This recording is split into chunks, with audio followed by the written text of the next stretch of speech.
Yoya akkam jirtu nagaa jirtu hordoftoota keenya har'allee oduu gammachiisaa tokko qabanne isiniif dhufneerra inillee artistiin kabajamaa fi jaalatamaan artistiin Sagalee Kilollee artistiin lafaa dhufaan garuu immoo hojii hedduu urmii xiqqoo isaa kanatti dalage Ke'ol Nagaasa dalagaalee hedduu inni dalage keessaa kan inni uummata biratti beekamtii fi fudhatama itti argate yookaan namoonni hedduun ittiin beektan Jamarii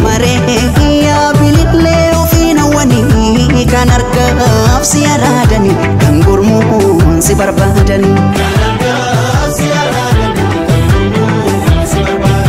Jamaree beeka kan si jaallimamu Jamaree sirba ajaa'ibaa sirba afaan Oromoo sirba hedduun keessan ittiin boottanii fi ittiin wal boolchistan sirba qeenxee afaan Oromoo ajaa'ibaa kan ture sirbi kun mucaa kana hedduu akka addunyaa irratti beekamuu fi fudhatama guddaa argatu isa godhee jira jechuudha. Ammallee artistiin Sagalee Kilollee kun sirba haaraa yookaan dalagaa haaraa ajaa'ibaatiin isiniif dhufee jira.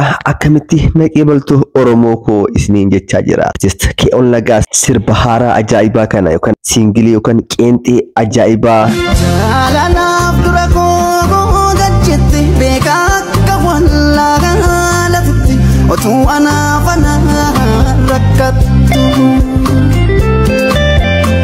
hunduma koo ba'aa obsite badii kan koo kan kee lama yeroo tokkoon difama siingilii tokko osoo hin taane yeroo tokkoon siingilii lama kliipii ajaa'ibaa wajjin dalagee isin eegaa jira.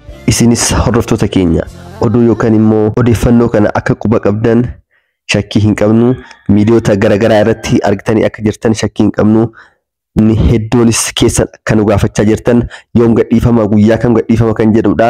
Guyyoota muraasa keessatti guyyoota 2-3 hin caalle keessatti akka gadhiifamu Ke'ol matama isaarraa dhageenye jira jechuudha. Isinirraa kan eegamu YouTube chaanaalli kun irratti gadhiisamu kun immoo chaanaala Ke'ol Nagaasaa deemuudhaan subscribe gochuudhaan maatii taatanii fi chaanaala isaa guddisuudhaan akka sirbi isaa kun miiliyoonota laalamu gochuu fi qabdu jechuudha. Maaliif artistiin tokko qeenxee tokko kliipii isaa wajjin dalaguuf hedduu dhamaa hedduu rakkataa baasirraa haa ta'u yeroo irraa haa ta'u dhamaatii fi aarsaa hedduu gaafate jechuudha. Viidiyoo tokko yookaan immoo kliipii tokko bareedee daqiiqaa 4 keessatti yoo isiniif dhiyaatu wantuma salphatti dalagamee namatti fakkaata garuu immoo aarsaa hedduu keessa darbanii jechuudha kan kliipii tokko bareechanii gurraa fi ija uummataa biraan kan gahan jechuudha.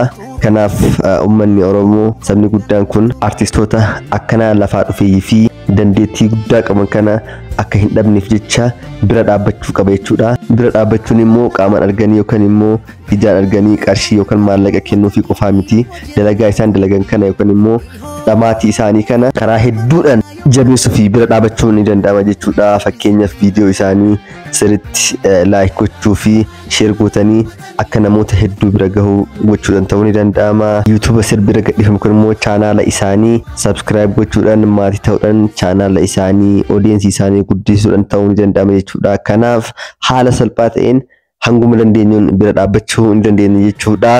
Kana gochuun Oromoo koo aartii guddisuudha.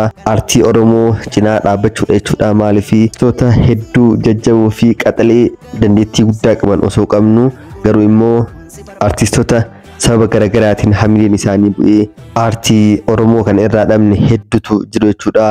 Kanaaf artistii keenya osoo hamilee fi dandeettii isaanii qaban akka hin dhabneef sirriitti cinaa dhaabbannee jajjabeessuudhaan akka dalagaa hedduu hojii hedduu irraa argannuuf jabeessuu fi cinaa dhaabachuu qabna isiniin jedha.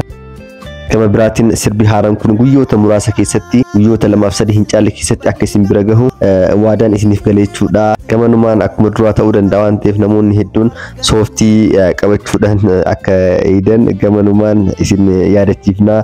Maaliif sirboonni Ke'ol Nagaasaa sirboota jaalallaan nama maraachuu fi nama boochisuu waan ta'aniif hundi keessanuu sooftii qabatanii eedanii bahee sanatti fakkaata. Hunduu sirriitti qophaa'aa isiniin jedha.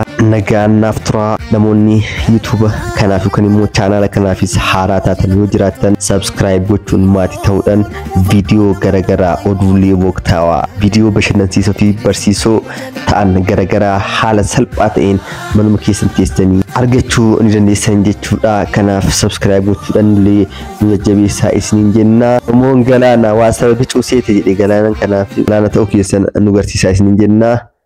Nagaan nuuf tura.